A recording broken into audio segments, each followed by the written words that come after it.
الحمدللہ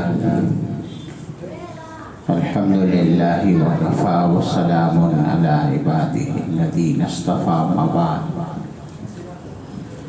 قال تعالی فی القرآن المجید یا بنی آدم قد انزلنا علیکم لباسا یواری سوآتکم وریشا وَلِبَاسُ التَّقْوَى ذَلِكَ خَيْرٌ. قال النبي صلى الله عليه وسلم كل ما شئت وألبس ما شئت ما أخطأتك إسناد الصف والمخيلة أو كما قال عليه الصلاة والسلام. بزرگان محترم عزیزان گرامی، جیسے کہ آپ حضرات کے سامنے گزشتہ جمعہ اسلامی شعار میں سے ایک مسلمانوں کا لباس بھی ہے. جس جگہ شریعت اسلامیہ نے مسلمانوں کو جینے کا طریقہ اور سلیقہ سکھلایا ہے، ان میں سے ایک لباس کے سلسلے میں بھی ہے. غالباً یہی یہ مذہب ہے جو انسان کو انسانیت کے ہر تہذیب کو سکھلائی ہے کہ وہ زندگی کس طرح جیے اور روزمرہ کا جو دستور ہوتا ہے وہ کس طرح اپنایا جائے. وضافتہ کے سلسلے میں ہو یا سر چھپانے کے سلسلے میں ہو یا لباس کے سلسلے میں ہو، ہر ایک کے لیے شریعت نے تعلیم دی ہے. بچپن سے لے کر جوانی تک، جوانی سے لے کر بڑھاپے تک، اور پھر زندگی سے لے کر موت تک، حیات سے لے کر موت تک، مرد ہو یا عورت، جوان ہو یا بوڑھا، بچی ہو یا بچہ، ہر طریقہ، ہر سلیقہ اسلام نے سکھلا دی ہے. انہی میں سے ایک لباس ہے. اللہ تعالیٰ نے فرمایا یا بنی آدم، اے آدم کے بیٹو، قد انزلنا علیکم لباسا، ہم نے لباس تم پر اتاری ہے تمہارے جسم کو ڈھانکنے کے لیے، سوآتکم، تاکہ تم اپنے جسم کو وہ اعضاء کو ڈھانکو جس سے انسان شرم محسوس کرے. وریشا، اور زیب و زینت کے لیے بھی. وَلِبَاسُ التَّقْوَى ذَلِكَ خَيْرٌ. فرمایا کہ جس طرح تم ظاہری جسم کو چھپانے میں بہتر سمجھتے ہو، اسی طرح باطن میں رہنے والے دل کے اندر جو خیالات ہیں اور جو ارادے ہوتے ہیں وہ بھی ان کو بھی چھپایا کرو جو ناپاک ہوں گے. تو لہٰذا کچھ باتیں آپ حضرات کے سامنے میں نے گزشتہ جمعہ کہی تھی، انہی کی بقیہ چند باتیں ہیں. اللہ تعالیٰ نے جو آیت کریمہ میں لباس کے متعلق فرمایا جس میں اللہ نے 4 مقاصد بیان کیے تھے اور جن میں سے 2 کو آپ کے سامنے میں نے ذکر کیا۔ سب سے پہلا مقصد لباس کو اتارنے کے لیے کہ تم اپنی شرمگاہ کو چھپاؤ۔ انسان اور جانور میں یہی فرق ہے کہ جانور اپنے جسم کو چھپا نہیں سکتا، لیکن جب انسان بنا ہے تو انسان انسانیت کے ناطے وہ کسی بھی مذہب سے تعلق کیوں نہ رکھتا ہو، ہر ایک اپنا وہ اعضا چھپانا ہی چاہتا ہے جس کے ظاہر ہونے سے گھن محسوس ہوتی ہو۔ ہاں، جو لباس اپنے جسم سے اتار دے یا جو شرم کے اعضا عضو ہیں جسے ظاہر کرنا ایک شریف آدمی کے لیے پسند نہیں ہے، اور ایسے عضو جب ظاہر کر دے اور نظر آ جائے اور دکھوا دے تو پھر وہ انسانیت کے حدود سے باہر نکل کر جانور سے بھی بدتر ہو جاتا ہے۔ اسی لیے فرمایا گیا کہ لباس کا سب سے پہلا مقصد اپنے ان اعضاؤں کو چھپانا ہے جن اعضاء کو ظاہر کرنا حرام ہے۔ اب پھر فقہ اسلامی میں بتلا دیا گیا کہ کس عضو کو چھپانا فرض اور واجب ہے، اور جس عضو کو چھپانا فرض اور واجب ہے اس کا ظاہر کرنا حرام اور ناجائز ہے، جس کے نتیجے میں جہنم میں پہنچا دیا جائے گا۔ فرمایا کہ مرد کو ناف کے نیچے سے لے کر گھٹنا تک چھپانا واجب ہے۔ اس کا مطلب یہ نہیں ہے کہ وہ بلا ضرورت کے اپنی پیٹ دکھائیں یا سینہ دکھائیں، بس چند لباس کے چند حصے ہیں جس میں فرض بھی ہے اور واجب بھی ہے، جس میں سنت بھی ہے، تو لہٰذا گھٹنے سے لے کر ناف تک اور ناف سے لے کر گھٹنا تک چھپانا واجب ہے مرد حضرات کے لیے۔ عورتوں کے لیے اپنے ہاتھوں کو نیز ہاتھوں کے کھٹوں تک اور پاؤں کے ٹخنوں سمیت چھپانا واجب ہے، سوائے چہرے کے کوئی عضو نظر نہ آئے، ہتھیلی اور ہاتھوں کے۔ نماز میں مردوں کو، نماز میں ہو یا غیر نماز میں ہو، مردوں کو ہرگز اجازت نہیں کہ وہ ٹخنوں سے نیچے کپڑا پہنے، چاہے ازار ہو یا لنگی ہو یا پینٹ ہو، پہننے کی اجازت نہیں ہے، حرام ہے۔ لیکن عورت کو حکم دیا گیا کہ نماز میں بھی وہ ٹخنے چھپائے جائیں۔ مرد حضرات تحیات کے حیت میں جو بیٹھتے ہیں تحیات پڑھنے کے لیے، جن کے پاؤں میں طاقت ہے، ایک پیر سلا کر ایک پیر کھڑا کر بیٹھتے ہیں، جن کی انگلیاں قبلہ رو ہوتی ہیں مدڑ کر، لیکن عورت کو ایسا بیٹھنے کا حکم نہیں دیا گیا ہے۔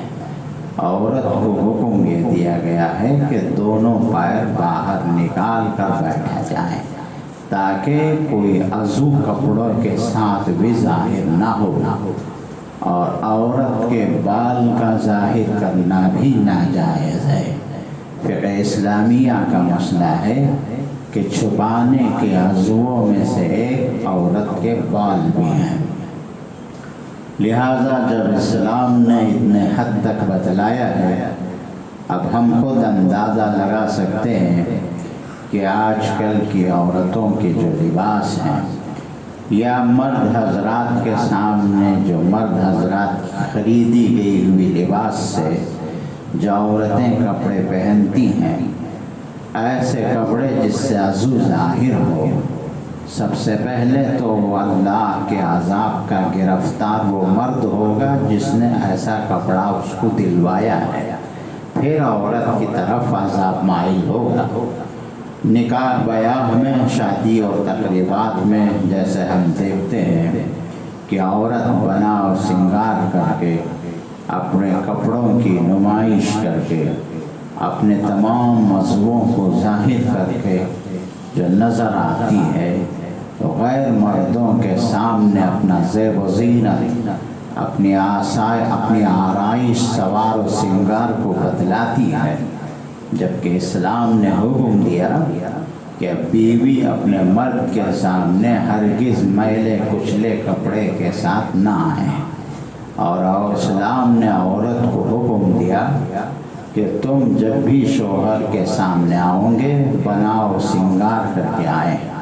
حدیث میں آتا ہے وَإِن نَظَرَتْكَ إِلَيْهِ سَرَّتْهَا، وہ عورت جنتی ہے جب شوہر اس کی طرف نظر کرے، اور اس کی طرف نظر کرنے کے بعد شوہر اس کو دیکھ کر خوش ہو جائے تو وہ بیوی قابل جنت ہے، جنتی کہلاتی ہے۔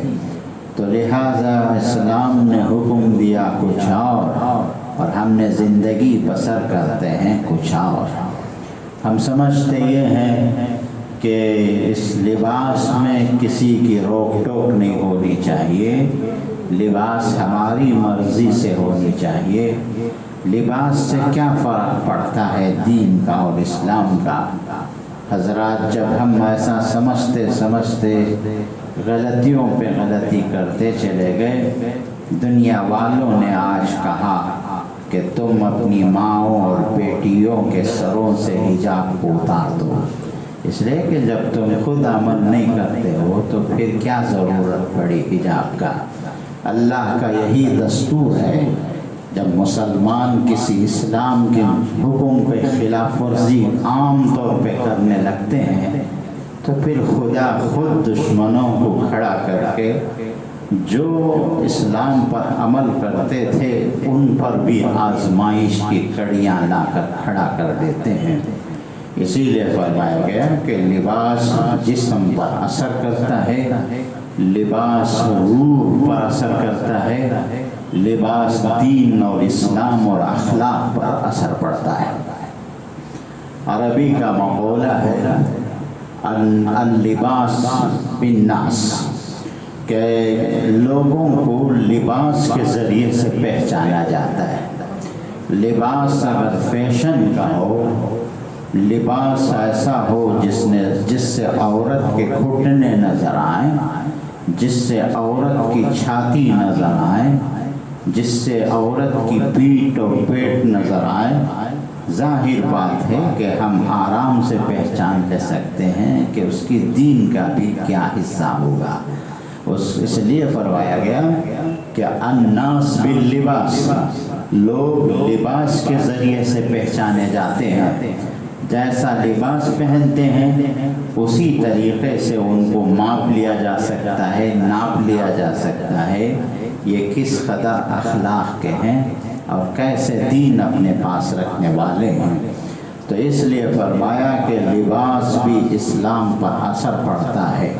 اسی لیے چاہیے کہ لباس ایسا نہ ہو جو فیشن کا ہو، لباس ایسا ہو جیسے میں نے کہا تھا، لباس 3 لوگوں کو خوش کرنے کے لیے پہنا جاتا ہے جس کو اسلام نے اجازت دی ہے۔ ایک یہ ہے کہ جس لباس کو پہن کر اپنا دل خوش ہوتا ہو، اس کی اجازت ہے کہ لباس کا ایک مقصد تو اپنے عضووں کو چھپانا ہے، لباس کا دوسرا مقصد یہی ہے جس لباس کے ذریعے سے دل خوش ہوتا ہو، زینت حاصل کرتا ہو۔ مطلب یہ ہے کہ وہ قیمتی لباس پہن سکتا ہے، بہترین انداز کا سلائے ہوئے کپڑا پہن سکتا ہے جس سے اس کا دل خوش ہوتا ہو، اس کی بات اسلام میں اجازت دی گئی ہے۔ تو لہٰذا فرمایا کہ ایک تو اپنے دل کو خوش کرنے کے لیے کپڑا پہنے، اس کی اجازت ہے، اور دوسرا اپنے گھر والوں کو خوش کرانے کے لیے کپڑا پہنے، جیسے بیوی اپنے شوہر کو خوش کرنے کے لیے کپڑا زیبتن کرتی ہے، اس کی بھی اجازت ہے۔ اور تیسرا جو کپڑا ہدیے میں دیتے ہیں، کوئی سلا کر یا کپڑا خرید کر جو تحفے میں دیتے ہیں، تحفہ دینے والوں کے لیے، تحفہ دینے والے کو خوش کرنے کے لیے اس کا کپڑا پہن سکتے ہیں۔ اور اس کے علاوہ جو لوگوں کو نظر اور نمائش کرنے کے لیے، دکھاوے کے لیے پہنتے ہیں، یہ حرام ہے۔ تو لباس کا ایک مقصد یہ ہے کہ اپنے عضو کو چھپایا جائے، مرد ہو یا عورت۔ اور دوسرا لباس کا مقصد یہ ہے کہ دوسرا مقصد یہ ہے کہ زیب و زینت حاصل کریں، جیسے کہ میں نے ابھی کہا کہ دل کو خوش کرنے کے لیے قیمتی کپڑے پہن سکتے ہیں، زیبتن کر سکتے ہیں۔ اور تیسری بات، لباس کے لیے نمائش نہ ہو، دکھاوے کے لیے ہرگز نہ پہنے۔ اور دکھاوا صرف قیمتی کپڑے ہی میں نہیں ہوتا، پھٹے پرانے کپڑے اس لیے پہنتا ہے تاکہ لوگ دیکھ کر اس کو کہیں کہ کیا اللہ والا ہے، کیا بزرگ ہے، کیا سیدھا سادہ آدمی ہے، اس لیے پہنتا ہے۔ تو یہ بھی دکھاوا ہی ہے۔ تو دکھاوا صرف اچھے اور قیمتی کپڑے میں نہیں ہے، اگر پھٹے پرانے میں بھی دکھاوے کی نیت آ جائے گی تو بھی دکھاوا ہی کہیں گے۔ تو تیسرا لباس کا مقصد نمائش ہے، جو ہرگز اس کی اسلام میں اجازت نہیں ہے۔ اور چوتھا مقصد، یہ لباس کا چوتھا مقصد ہے تشبہ، کسی دوسرے قوم کے ساتھ ایسا کپڑا پہنے جو اس کپڑے کو پہن کر دوسرے قوم کا آدمی نظر آئے، اس کی اجازت اسلام میں نہیں ہے، جس کو تشبہ کہتے ہیں۔ مثلا مرد عورت کے کپڑے پہن لے، یا عورت مرد کا کپڑا پہن لے، یا ایسا کپڑا پہنے جو غیر مذہب والا آدمی نظر آئے۔ دوسرے جیسا بتانے کے لیے جو پہنا جاتا ہے اس کو تشبہ کہتے ہیں۔ اور تشبہ کے دو معنی ہیں۔ ایک معنی یہ ہے کہ ایسا لباس جو پہننا ہی حرام ہے، وہ تو حرام ہی ہے، لیکن ایسے چیز جو پہننا حرام تو نہیں تھا، لیکن نیت یہ آ گئی تھی تاکہ دوسرے کو جیسا ہم کو بھی بتائیں، حالانکہ وہ چیز تو حرام نہیں تھی۔ مثلا غیر مذہب کے آدمی اپنے گلے پر مالا پہنتے ہیں، جس کو اردو میں زنار کہتے ہیں، جو مالا وغیرہ پہنا جاتا ہے، یا اپنے ماتھے پر جو ٹکیا لگاتی ہیں عورتیں۔ فرمایا کہ یہ تو مالا پہننا تو اجازت ہے، اگرچہ کہ جائز ہے، مالا کوئی حرام کی چیز نہیں ہے، لیکن اس نیت سے پہنتا ہے کہ میں بھی اپنے کو دوسرے کے جیسے نظر آنے کراؤں۔ یا عورت مرد کی لباس اس لیے پہنتی ہے تاکہ اس لباس کے ذریعے سے مرد کے طریقے پر بتاؤں، یا مرد عورت کا لباس اس لیے پہنتا ہے تاکہ اپنے آپ کو عورت جیسے ظاہر کروں، یہ حرام ہے۔ اب پتہ ہے کہ اس سے اگر کوئی مرد عورت کا برقع پہننے حرام ہے، ناجائز ہے۔ برقع حرام نہیں ہے، فی نفسہ ہی برقع جائز چیز ہے، اچھی چیز ہے، اس کا استعمال غلط طریقے پر ہوگا وہ ناجائز ہے اور حرام ہے، اسی کو تشبہ کہتے ہیں۔ صلح حدیبیہ کے موقع پر نبی پاک صلی اللہ علیہ وسلم کی جانب سے سفیر بنا کر حضرت عثمان ابن عفان رضی اللہ عنہ کو مکہ بھجوایا گیا ہے۔ اور صلح حدیبیہ کا واقعہ تو بہت مشہور ہے، جس میں صلح کیا گیا کفار سے حج روکنے کا، پھر آئندہ سال کرنے کا۔ تو لہٰذا حضرت عثمان ابن عفان تشریف لے گئے مکۃ المکرمہ تاکہ قریش مکہ سے بات کیا جائے، صلح کر لی جائے۔ تو اس وقت ان کے چچا زاد بھائی بھی ساتھ تھے۔ حضرت عثمان نے جو لباس پہنا تھا وہ جو ازار پہنے تھے وہ ٹخنوں سے اوپر تھا۔ ان کے چچا زاد بھائی نے کہا کہ عثمان تم کیسے کپڑے پہن کے آئے ہو؟ یہاں تو مکے کے بڑے بڑے سردار لوگ ٹخنوں سے نیچے پہننے کو شریف سمجھتے ہیں آدمی کو، اور اس زمانے میں رسول اللہ صلی اللہ علیہ وسلم کے زمانے میں ٹخنوں سے نیچے جو پہنا جائے گا اس کو بڑا آدمی سمجھا جاتا تھا، اور یہاں تک ہے کہ لوگ ٹخنوں سے نیچے ایسا کپڑا پہنتے جب چلتے تو زمین پر گھسیٹتا جاتا۔ تو پینٹ ہو، ازار ہو یا لنگی ہو، جب زمین پر گھسیٹتا چلیں تو اس کو شریف آدمی سمجھا جاتا تھا۔ اور جس کے گھر میں سب سے زیادہ پرانا شراب ہوتا ہے اس کو بھی شریف آدمی سمجھا جاتا تھا۔ تو لہذا حضرت عثمان سے ان کے چچا زاد بھائی نے فرمایا کہ تم نے کیا ازار پہن رکھی ہے کہ یہ رؤسائے مکہ آپ کو دیکھیں گے تو کیا کہیں گے؟ حضرت عثمان نے فرمایا ہاکذا ازار صاحبنا رسول اللہ، فرمایا کیا میں ان احمقوں کی وجہ سے اپنا ازار ٹخنوں سے نیچے اتار دوں؟ یہ تو میرے سید سردار کی لباس ہے، ان کے طریقے پر پہنایا گیا یہ ازار ہے۔ لہذا مسلمانوں کو چاہیے کہ تشبہ دوسرے قوم کے ساتھ اپنے کو اختیار نہ بنوائے۔ میں یہ نہیں کہتا کہ پینٹ اور شرٹ پہننا حرام ہے، بلکہ جائز ہے، پہنا جا سکتا ہے، لیکن کسی اور قوم کو اپنا سامنے رکھ کر اگر پہنتا ہے، دوسرے کے جیسا بننے کے لیے پہنتا ہے، یہ چیز حرام ہے۔ حضرات گرامی، اگر ہم دوسرے قوم کو خوش کرنے کے لیے دین کے کوئی اصول کو ہم بتلاتے ہیں، بدلا دیتے ہیں، ہرگز وہ خوش نہیں ہوں گے۔ اللہ تعالیٰ نے فرمایا لن ترضى عنك اليهود ولا النصارى حتى تتبع ملتهم، فرمایا کہ کیا سمجھتے ہو تم کسی دوسرے کی نخالی کیے تو وہ تم سے خوش ہو جائیں گے اور تم کو نقصان نہیں پہنچائیں گے؟ یہ سمجھتے ہو؟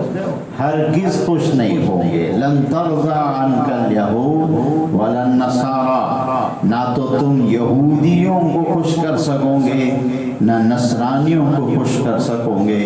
حتی تتبع ملتهم، وہ اس وقت خوش ہوں گے جبکہ تم اپنا اسلام چھوڑ کر مرتد ہو کر ان کے دین پر جب تم چلو گے تب تم وہ لوگ خوش ہو جائیں گے۔ حضرات، مسلمان کے لیے سب سے بڑا نقصان اور بڑا خسارہ یہ ہے کہ جب مسلمان ماں کا دودھ، مسلمان ماں کے دودھ پی کر پلا لیکن جنازہ اٹھا تو کفر کی حالت میں اٹھا، تو اس سے بڑا خسارہ اور نقصان کیا ہو سکتا ہے؟ اس لیے فرمایا گیا کہ بال رکھنے میں نوجوان ہو یا بچے ہو فلم ایکٹرز کا نخالی نہ کریں۔ شریعت اسلامیہ میں خالد ابن ولید کے جیسا بال رکھیں، ابو بکر صدیق کے جیسا بال رکھیں۔ اس کی ذمہ داری باپ پر ہے، اس کی ذمہ داری گھر کے سرپرستوں پر ہے۔ جو بال غلط طریقے کے غلط آدمیوں کی نقالی کر کے رکھے گا، کیا یہ سمجھتے ہیں کہ وہ نوجوان عذاب میں جائے گا؟ وہ نوجوان جانے سے پہلے اس کے باپ کو ٹھہرایا جائے گا ذمہ دار۔ اس لیے فرمایا گیا کہ اب جب بچہ بڑھتے جاتا ہے اس پر کڑی نظر رکھیں، کڑی نگرانی رکھیں۔ 10-12 سال کی عمر تک اگر اس کی تربیت دے دی جائے لباس وغیرہ میں، بال وغیرہ میں، تو پھر 10-12 سال کے بعد اتنی محنت کی ضرورت نہیں پڑتی، بچہ خود عادی بن جائے گا۔ لیکن جب باپ ذمہ دار آدمی اپنا توجہ ہٹا لے گا تو پھر وہ بگڑتا چلا جائے گا۔ اس لیے دوسرے قوم کو یا دوسرے شخص کو خوش کرنے کے لیے کپڑا نہ پہنے، بلکہ اپنے دل کو خوش کرنے کے لیے کپڑا پہنے، اسلام کو خوش کرنے کے لیے کپڑا پہنے۔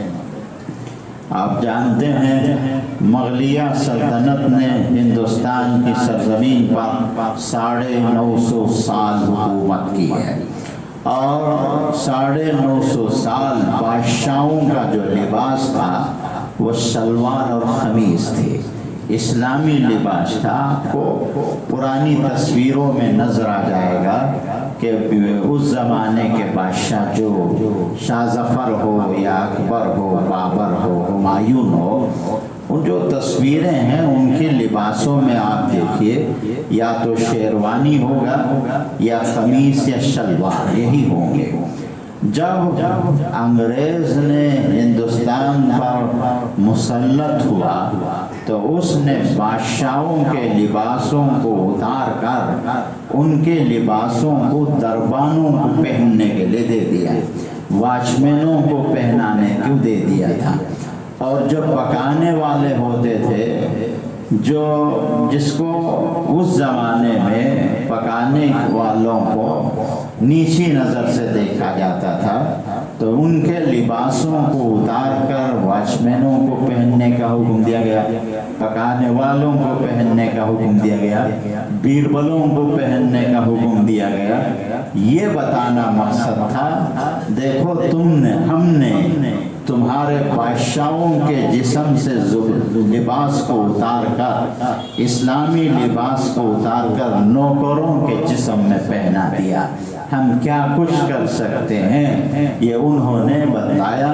اس لیے اب تو ہماری حالت ایسی ہے کہ ہم دوسرے مذہب کو خوش کرنے کے لیے کوشش کرتے ہیں، جبکہ دوسرے مذاہب کے لوگ ہمارے لباس سے ان کو کوئی لینا دینا نہیں ہے، ان کو ہمارے اسلام سے لینا دینا ہے، دین سے مسلمان کو ہٹانا مقصد ہے۔